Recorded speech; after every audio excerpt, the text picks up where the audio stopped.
Today, I'm very happy to welcome Sam Griffard. Griffard it is. Yeah. Griffard. Griffard. So let's do this again. Okay. Today, I'm very happy to welcome Sam Griffard, Head of Sales at Gather. Sam, welcome to our show. Thanks, Sammy. Pleasure to be here. So I know that you have a really interesting company. So tell us, what is Gather doing? Yeah, so Gather, we're a SaaS technology specifically for the funeral industry.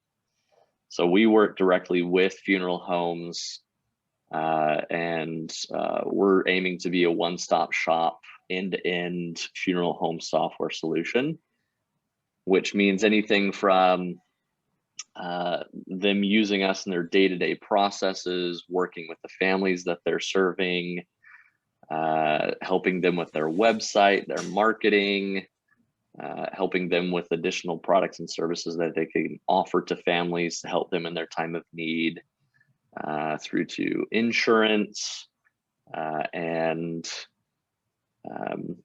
financials, accounting, all kinds of different things that they need to better run their business and better serve people in their time of need. That's super interesting. So basically, if I would be a funeral home owner, I only need your software and nothing else on top almost to run my business. Yeah, that's our goal.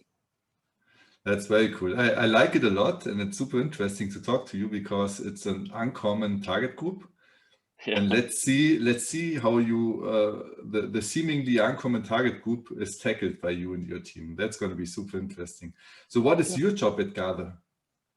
So head of sales, I was actually brought on just a few months ago to build the sales team, build the sales processes, create a machine that would just perpetuate forward in terms of bringing in new deals for the company. And so anything from hiring, training, helping people run meetings, getting on demos with the team. If we're quadruple or booked on meetings, then I'll actually run some demos with the team, working with partner relationships and channel sales, and trying to bring on partners, anything and everything under the sun. Very interesting. Very interesting. Cool. Can you give me a proxy of the size and growth of Gather? Yeah, so Gather started almost a decade ago. Our founder really kind of came up with the idea based on his own personal experience and the experience of his mother, because his father actually passed away while his mom was pregnant with him. And it's kind of weird to think like Gather was born before he was born. But it was because there was a funeral director there that helped his mom in her time of need, right? That was there to put his arm around her and help her through all the things that she was going to have to deal with. And so later on in life, as our founder was, speaking with his mom, learning more about his mom's experience, even going after his own yearning in terms of getting to know his father, things like that. He thought, what if I could help people like the funeral director who helped my mom? How could I better help them, better help families? How could I help people like my mom? And so it was born out of that idea, started developing, a SaaS product.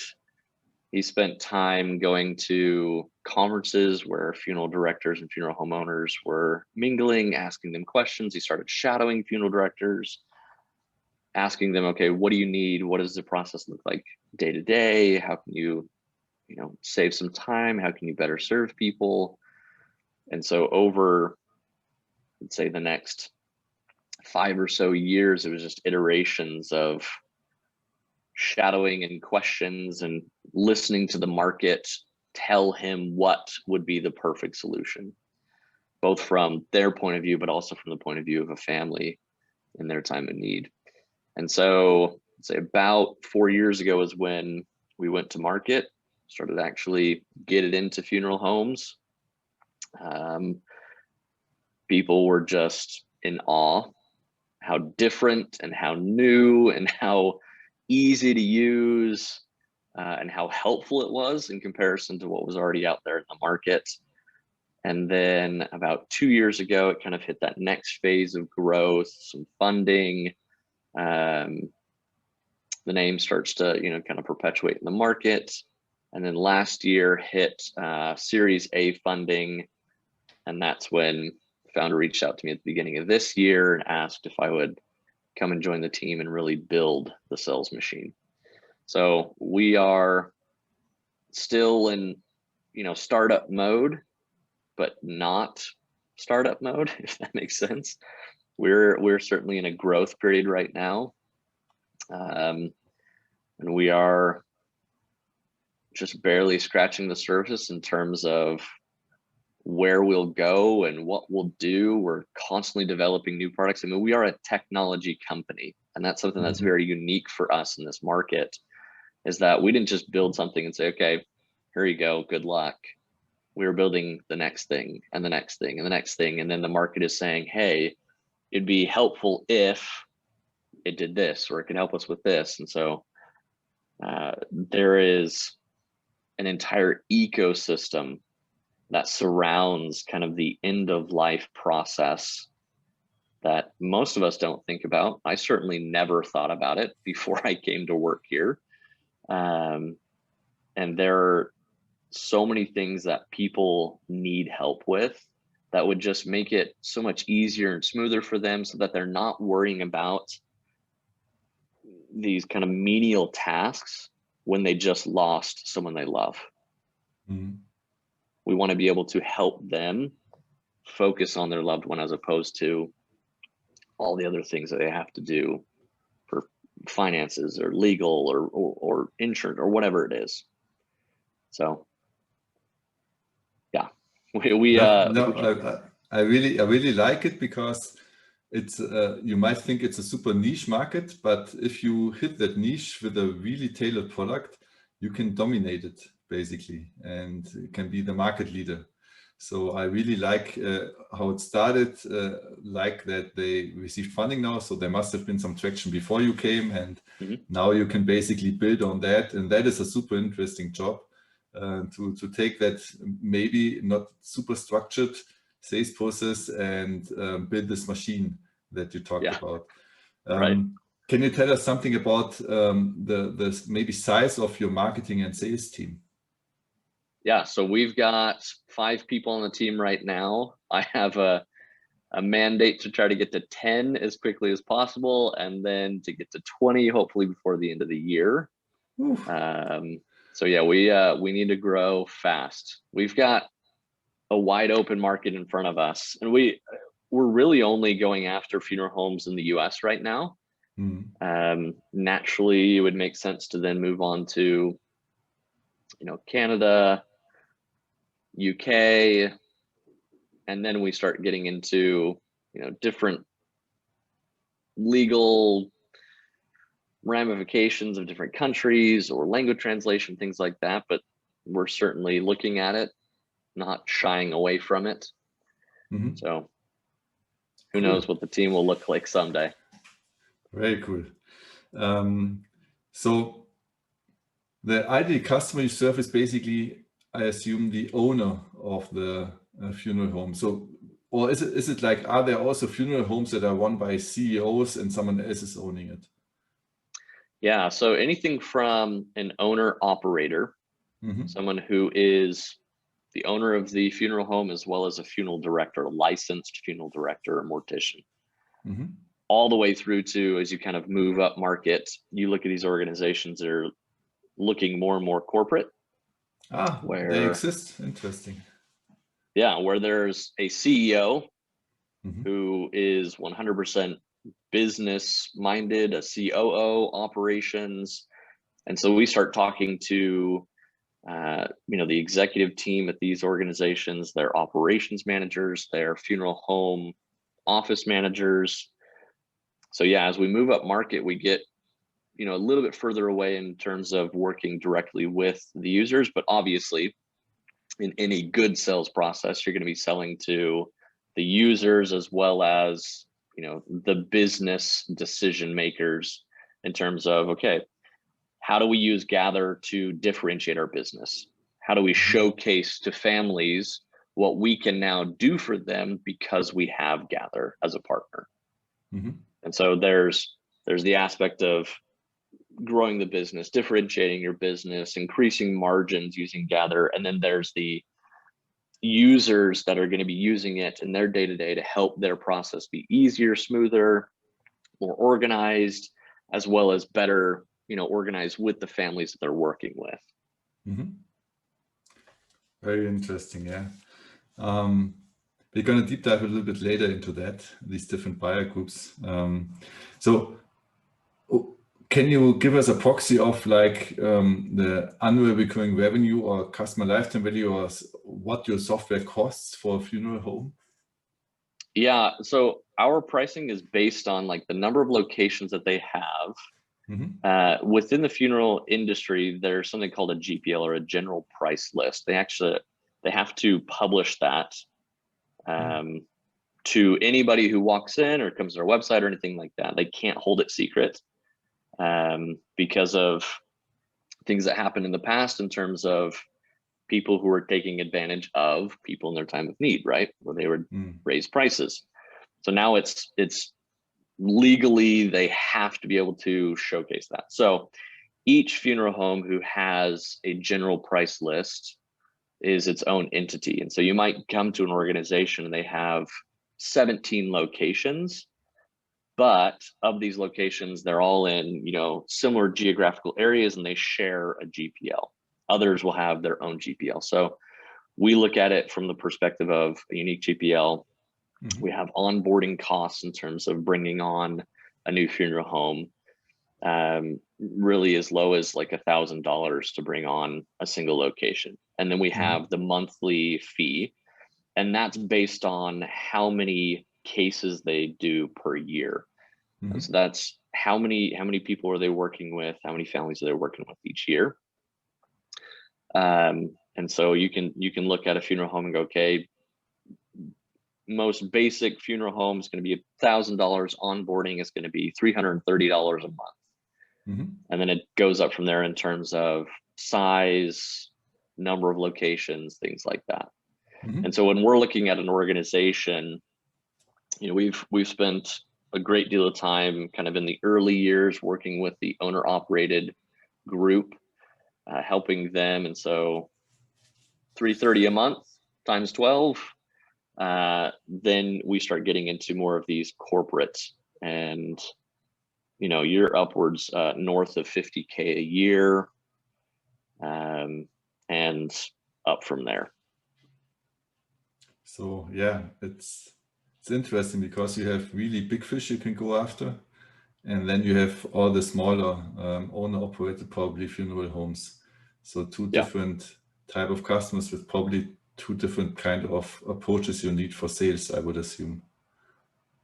Yeah, there's certainly a little bit of difference, but in the end, it's all not too terribly different. Okay. What would you say is the difference between those two for you when you in your go-to-market approach, so to say? So when we're looking at the owner-operated versus going and speaking to an executive team at a more corporate organization, the conversations are fairly similar in terms of, you know, when we're talking to owner-operator, we're talking about them in their day-to-day, right? When we're talking to the executive team, we're talking to them about their team's day-to-day. But how does that then kind of domino effect into business terms? Efficiency, the amount of families that you can serve, bringing people in, leads, those types of things, right? And so you can be talking to the owner operator and saying, hey, you're doing this by yourself, or maybe you've got two people underneath you. How do you get to the point where you need another person under you, where you've got a team of 4 or 5 because you've got so many people choosing your funeral home versus somebody else in town? And you go to the big corporate, and it's not any different. It's saying, how do we help you differentiate? How do we help you get to the point where you actually have capacity to bring on more cases per year. Mm-hmm. So, and then you get into the business reporting, the financial reporting, the insurance. It really, like, it isn't too terribly different. It's just, speaking to an executive team, you're talking about how the business aspect is going to affect anybody and everybody on their team, all the way down to your people over here and what their day-to-day, and then you go talk to that owner operator. It's like your day-to-day and the business for you. So everything's like top of mind for them. Ah, that's interesting. Then it makes it a little bit easier for your team to approach those two groups. Did you split it in your team, or do sales reps go after both? We go after both. Mm-hmm. We are certainly trying to target kind of moving up market. Yeah, it's a typical motion of a software as a service company. You first start with the smaller ones, and once you figure out how it works, you want to go enterprise. So target the bigger companies, so to say. Yeah, I feel like we're not even quite to enterprise. We've gone mm-hmm. from SMB to mid-market. Enterprise, we're not even knocking on their door yet.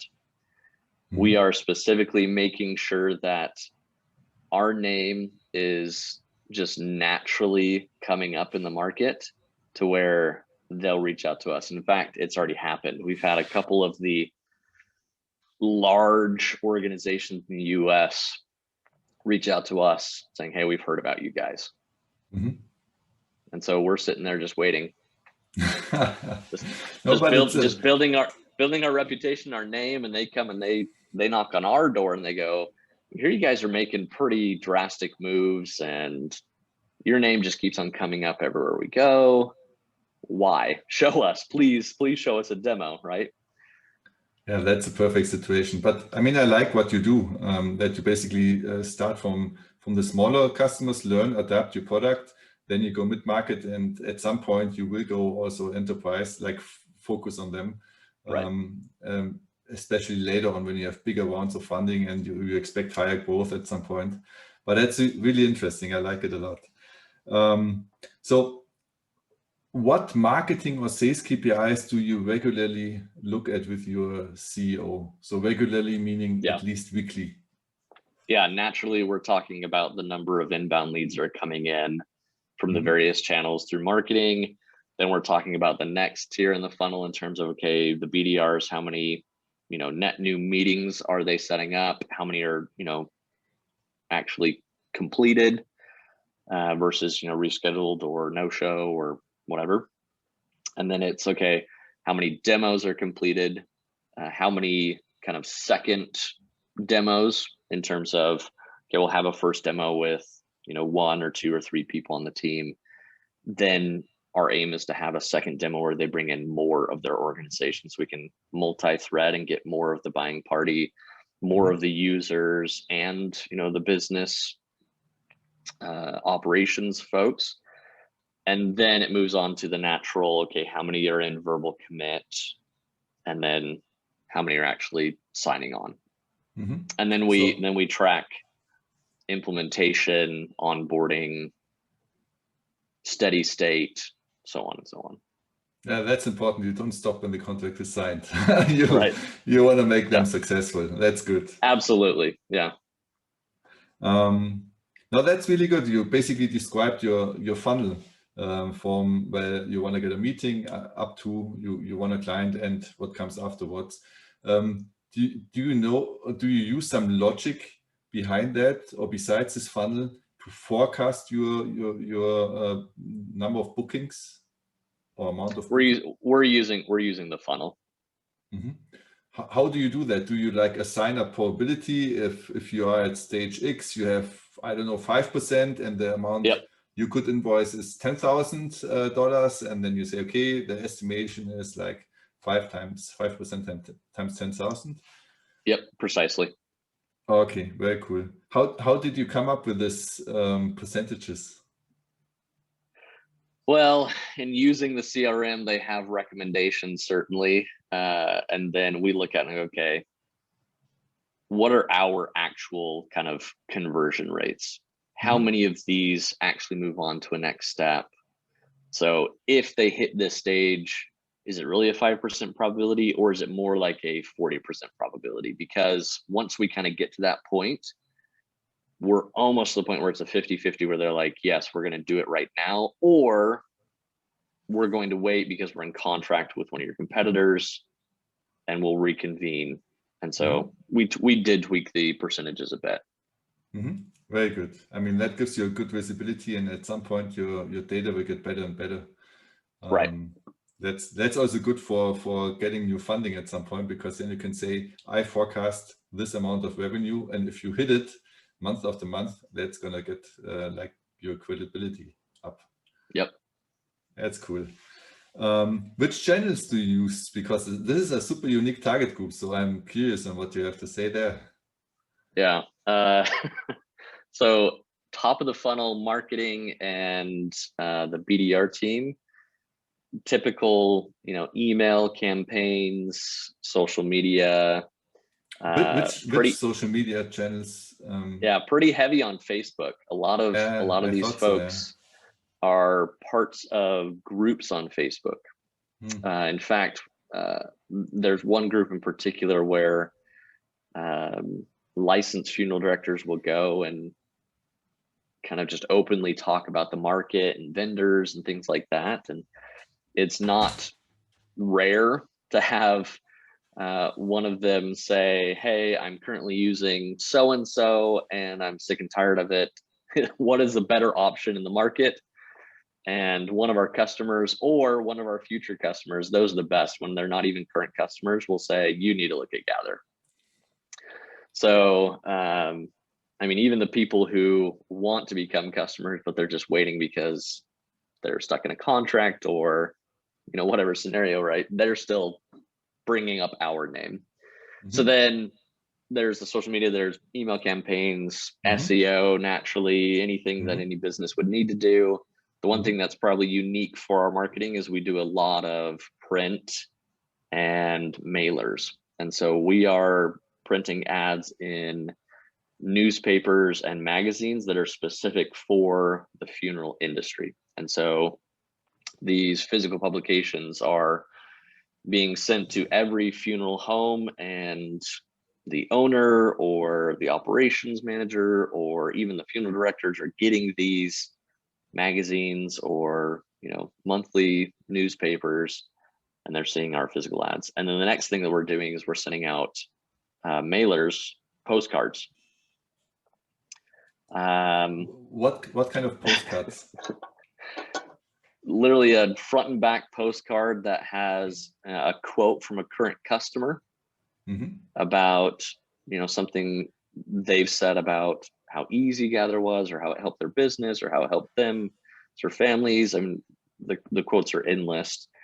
And then it talks about kind of our core value prop in terms of helping people be more efficient and differentiate their business and serve families and the basic things that we talk about. And then it'll have a QR code and a phone number and an email address that they can reach out to, so they can scan the QR code and it takes them to our website, and they come in through our chat bot, which then funnels to one of our live salespeople that gets to talk to them. Or they will call the number on the postcard. So if you would, and hopefully you will tell me in a second, if I would have to guess which of these three options they choose, I would think it is either email or not email. It's rather they call you. That would be the winner. They do. Yeah. They call us a lot. Yeah. Okay, cool. Yeah, because we had a short chat before our podcast, and you told me like that those people are usually in service and not at their laptop often. So that's why I thought, okay, email maybe not. And then QR codes, I think they are still not that common. I mean, people started to use it in Europe now because of the pandemic. So you have to scan a lot of things and then you know how it's working, but it's just not something that is quite common. So I thought maybe calling. That's super interesting. You basically, and that's what I hear often now. You have to market as people, as your target consumers want to buy, and not how you want them to act. Right. Yeah. And Absolutely. that's really nice what you do. You basically put yourself into the shoes of those people and think, okay, what do they do? Where are they getting the information? So it's Facebook, it's like these magazines, and they sometimes probably have some time in between services or on the weekend to read some stuff. So you send them something. So it sounds so easy, but you really have to do your work to understand your ideal customer and how they operate to do what you do. We've actually hired a few funeral directors onto our teams here. We had some on our sales team. We have some on our customer success team. That is and smart. So these people have been in the industry for, all of their careers, their professional career. They've been in the funeral industry, and now they're working with us. And, you're right. They will tell us this is the place where people go to receive information about the funeral home industry. This is the top publication, or this is the group on Facebook where they go. So we knew that we needed to be able to go to those places, right? You nailed it in terms of you have to go to where these people are, where they're going to consume data, but also you have to conform to how they buy, how they research, how they are looking at options, instead of us just going, okay, this is how you're supposed to buy. No, we try to cater to how they want to, right? One other thing is, these folks always have their phones. They have to. When they get a phone call, it could be a family who needs their help. And so they always have their phones, so naturally they call us too. They're used to talking to people on the phone. They pick up the phone, they call us, which is almost the exact opposite of what I've been used to in the rest of my career, where it's emailed 99% of the time and anything else outside of that. And you also told me beforehand that you also use text messages as one of your outreach channels, so to say. So how do you, like in practice, how do you do that?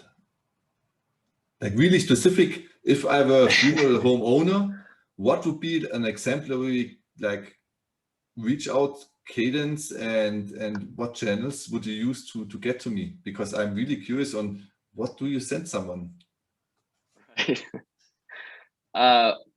My experience over the past decade in terms of messaging, the type of messaging, the tone of messaging, the length of messaging, it's just getting shorter and shorter and more casual. Right? So when we send an email, it doesn't look all too different from a text message. And so if we can have an email that basically looks like a text message, then that means you can also use that as a text message. You can also use that as a LinkedIn message, short, to the point, very casual.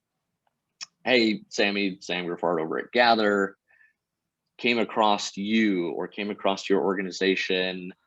You look similar to our other customers. We help people with these types of things. Would you be opposed to learning more?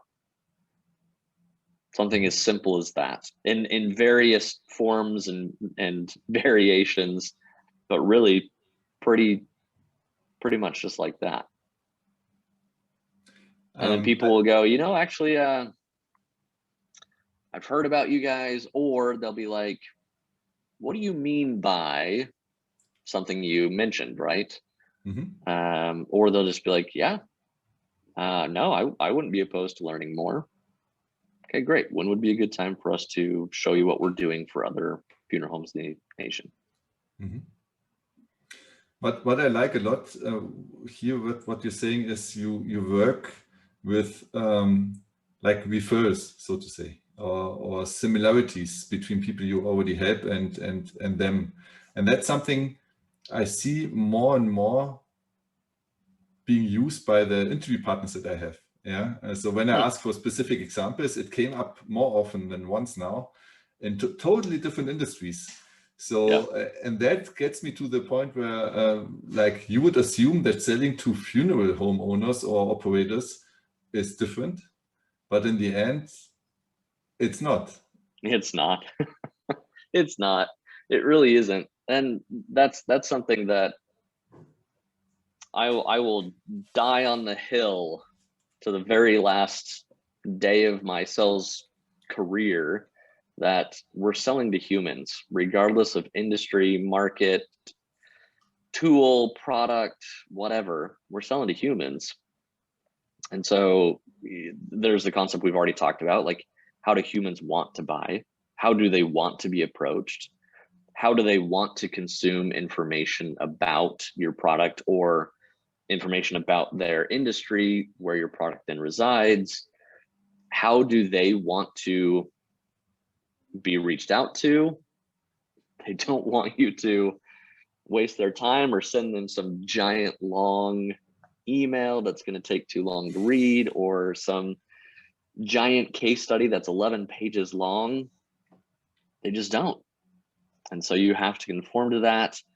And when we're talking to these people, they're people, they're humans, they have lives, they are just like you and me. They've chosen to be in this industry because they felt like they had a calling to help people at this time in this stage of life, right? The end of life services. They are sweet people. They are genuinely good, kind people, but that's not too different from other industries. It's not like all of a sudden you're in the corporate world and you lose your heart, or you lose your humanity, or your sense of humor, or anything like that, right? So for us, we're just human to human. We're talking to them, we're chatting with them. I mean, heck, we use video in our prospecting as well as in our marketing to showcase we are humans. There's a human on the other side of the phone call or the email or the text message or whatever, right? To be able to say, hey, look, I'm Sam over at Gather. I'm another human on the other side of the country from you, but yeah, and that's basically how I saw you first. It was a talk organized by Vidyard. So that's a company that is offering like a software as a service that you can use to produce tailored videos and send them, and have some analytics if people watch and how long they watch it. So it's really interesting. So where and how do you use videos in your outreach? Yeah, so we have a video hub that we built using Vidyard that's on our website. So people come to our website, they can see the micro demos, they can see short explainers on different aspects of our product. They can actually see our product. We wanted to be able to get it out so that people could see it, because when they see it, it's very different from what they're used to, right? In a good way. They look at this and they go, wow, this is modern, but it's also exactly what I need. It's not just all flash, it's flash and substance, right? So we use it in marketing, putting it out on our website, sharing those videos to social media. Some of our postcards have links directly back to our video hub. Like, hey, if you want to learn more, come to the video hub. Learn on your own terms in your own time, in a safe space where you're not having a salesperson breathing down your neck, right? All the way through to we're using the one-to-one videos for the BDRs, saying, hey, Sammy, it's Sam over at Gather. I found you on your website. You're a funeral home owner or operations manager or funeral director in this area. This is what we're doing. To maybe a group message, we send a video out to the entire organization saying, hey, we're going to probably drop this in an email or a text message to multiple people at the organization. Hey, team over at fill in the blank funeral home, I'm on your website. They can see my face. We're doing a screen share, going through their website. We maybe flip over to a website that we've built for one of our customers and how it's a little bit different, and how we help with the marketing and how we help them differentiate their business and showcase the things that they can do for families. Or we'll jump into the website and we'll say, here's something that, you know, people are really excited to hear that Gather can help them with. 20-second short demo of that one topic that just kind of gives them a glimpse into what we're doing. So we'd love to share more. That's interesting. How long should the videos be if you send videos to people? 60 to 90 seconds. Mm-hmm. So that's what I thought. If you're short on text message or email or whatever you send out, it shouldn't be a 5-minute video explaining everything you do. People will probably not watch it. They want to have it crisp and short. The attention span is going down and down. Right. We have the longer videos like on our video hub, because that's where people are actively going and searching for it. And so the people who are actively searching for it have a longer attention span because they are yearning for more information, right? And they're more apt to watch a 5-minute video than read a 3-page case study, right? I would rather watch a video. Yeah, you can skip forward if something is not interesting and someone explains it to you. I like to see, I don't know, people like to connect to humans, you know. It's just, if you simply watch a news website, I mean, you see pictures of faces all over because this is what drives emotion. So I absolutely get what you're doing. That's super interesting. Do you gate any of those videos that give information? Not yet. Okay. It's wide open right now. Meaning that you plan to, or that you're happy with not gating it? Right now, we're pretty happy not gating it. At the end of each one of the videos, even on the video hub, it pops up a link where they can schedule a demo, schedule more time to learn more, and they're working. Cool. Yeah. Why change your winning playbook? I'm with you. Sure. Well, think about this. Going back to this concept of how people want to consume information, how they want to buy. If they come to a video and before they can watch the video, it says, please put in your information. How many people are going to go, no, not one of these again, right? Yeah. And maybe they don't watch the video. Or they watch the video and at the end, it says, if you want to learn more, here's a calendar link that you can book a time. Yeah. Yeah, it's interesting. And I mean, especially if you send videos one-on-one, then you already saw the person. It's not a robot or whatever. And then that person says, if you want to have a short chat with me, well, here's a link. I mean, that's powerful. Yep. That's really cool. Yep. I like it. But that already gives me the impression that you're not going like the good old ways of the last 2 decades of blasting out as many messages as possible, even though you could, because your market is super huge. Yeah, you already told us. But you're going a different direction. Why do you do that? I mean, many still think it's all about hitting those high outreach numbers. Yeah, there certainly is math to sales, right? If I do X number of KPI, calls, emails, whatever, right? There's always going to be that. You can't say that there isn't a reality to that. But I feel like too many people use it as a crutch. Like, all I got to do is get to my 100 dials and I'll get 10 conversations. And out of those 10 conversations, I'll get X demos booked and blah, blah, blah, blah. For me, I would rather say, hey, I did 50 and had the exact same result. Because there's something that I did that was different. There was something that I did that actually stood out to that individual, something that actually connected with them, that they then said, yes, right? Or no, I wouldn't be opposed to getting together, right? So for me, it's, I have this mentality of good, better, best. How do I go from, this is good, we got 100 dials and 10 conversations and 5 demos out of those 10 conversations, right? To better. Okay, now I'm getting 70 dials, same results. Best. Now I'm getting 10 for 10, right? In a perfect world where we go, I call 10 people pick up, and all 10 of them say, sure, I'd like to learn more. And I think there is absolutely a possibility to get to that kind of best state. I look at A/B testing for emails, A/B testing for text messages, A/B testing for videos, A/B testing on cold call scripts. Mm-hmm. And when I say scripts, I don't mean you say this word for word type thing, but really kind of a talk track of, okay, when somebody says this, what is the best reaction? How do you preempt things?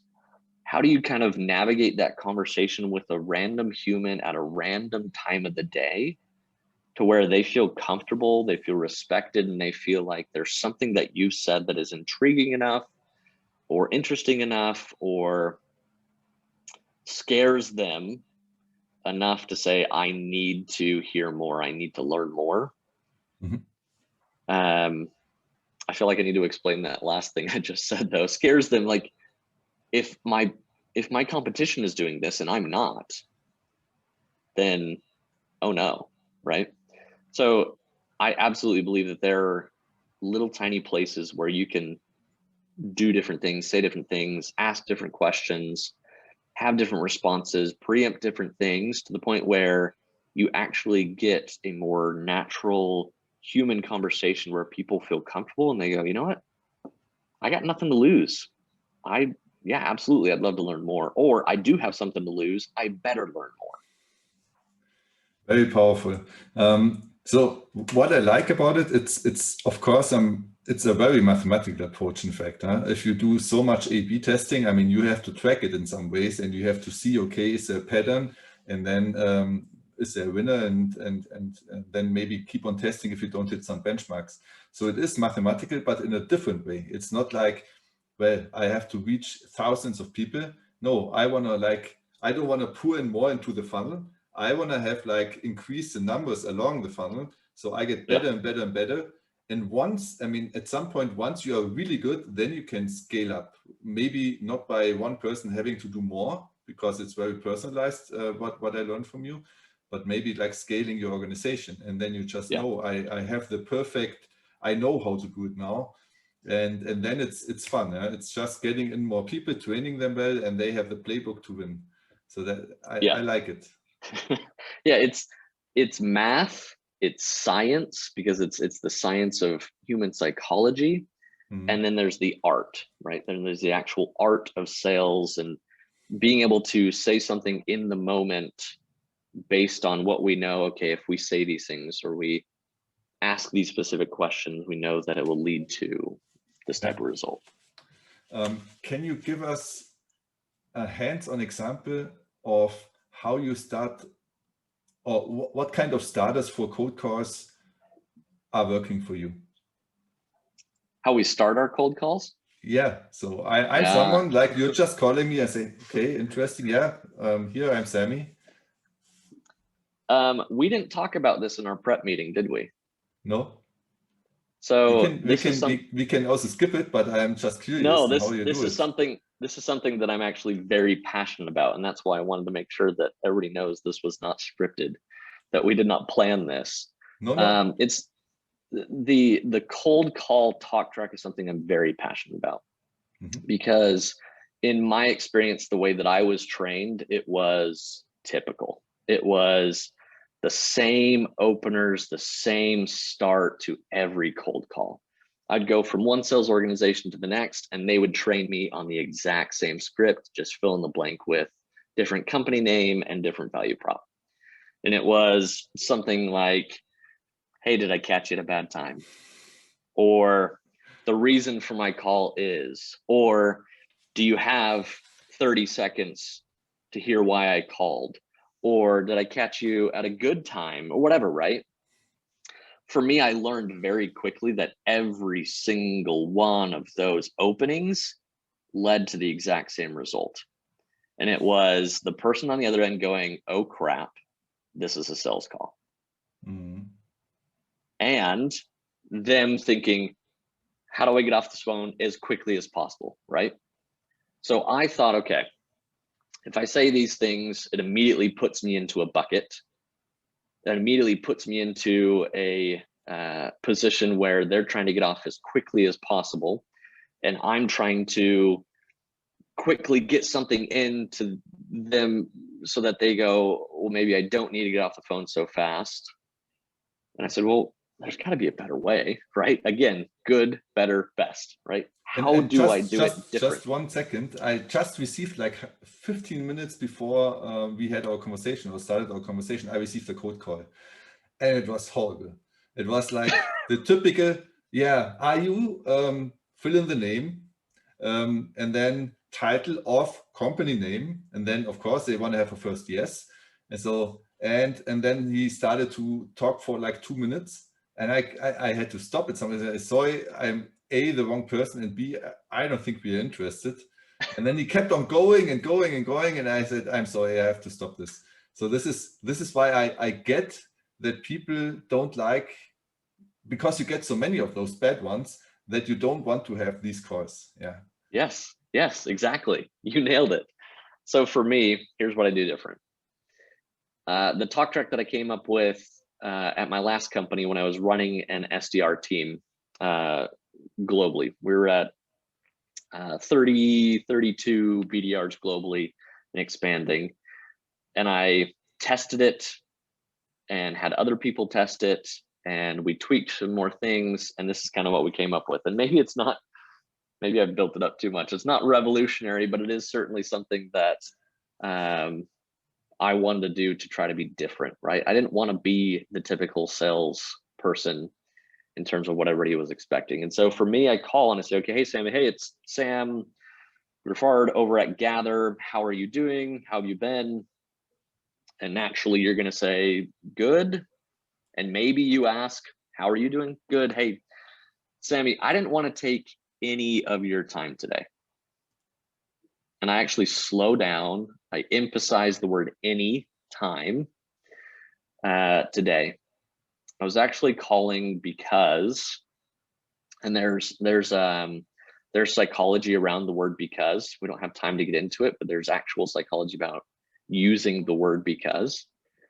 And then I go into, because you're the blank for organization, or because I researched your organization, or because we're working with other funeral homes across the nation and helping them solve problems, help them with challenges, helping them grow their business, differentiate their business, whatever, kind of blip of value prop, right? Mm-hmm. And then I'll say, but like I said, Sammy, I didn't want to take any of your time today. Would you be opposed, or would it be crazy for us to get together for a conversation later this week? And so for me, I'm putting it in their mind, I don't want to take any of your time because every other salesperson calling you wants to take your time right now. And I've had people challenge me on this idea. They're like, well, don't you want to take some of the time? Don't you want to kind of like get into a conversation with them? And I'm like, absolutely. But here's what happens when I do it this way. When I say, hey, I don't want to take any of your time today, this is why I'm calling. Would it be crazy for us to get together for a conversation? Naturally, they go, no, it wouldn't be crazy. Best case scenario, I literally have people say, no, it wouldn't be crazy, or no, I wouldn't be opposed to that. Yeah, let me pull up my calendar. And I'm off the phone in less than 60 seconds. And they actually show up to meetings. Mm-hmm. They're not just saying it to get off the phone and then ghost me, right? They actually show up. Like, it didn't decrease our show rate. The other natural thing, if they don't get best case scenario where they immediately book a meeting, right? Next best case scenario, they say, who are you guys? Or what exactly do you do? Or who are you working with? And the difference here is now they've asked me to give them the pitch, as opposed to the gentleman who called you, right? Who went into his pitch, immediately started pitching. Yes. And just started talking, just started throwing everything at you for 2 minutes straight, right? Yes. And it puts you in that position of, oh, not another one of these. How do I get off the phone? Exactly. Irrelevant, right? And what I felt like, I tried to put myself into the position of someone getting a call like this, like you just described. And I thought, that's nice. It's short, it's to the point. And if I don't want, I can still get out. But because you give me a fast out, I'm inclined to at least consider it, to stop for a second and say, and that's different than, why would I take this call? Yeah. Why wouldn't I take this call? Exactly. And the other one was from the first second on, you directly see like, no. I don't want this right now. That's nothing for me. But it's because they're forcing it on you. Exactly. They don't As give you a opposed fast to option. Yeah. exactly. My approach is really like I'm allowing them a bit of control because that's what they want. They don't want to be sold to. They don't want to be forced into anything. But naturally, they're curious. You said you're working with a name that I maybe dropped. Hey, we work with this specific funeral home down the street from you. And they go, what are you doing with them? Or you mentioned this one thing. And so they'll ask, they'll flat out say, who are you? What do you do? Wait, you mentioned this. What do you mean? Or tell me more.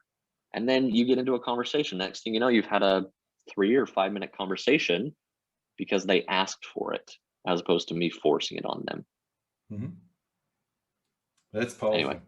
I'm going to see that one. No, I really like it. And I mean, everything, you also see it, like we are more, like with my company, we are more on social media, like also helping our customers win leads on social media, on LinkedIn.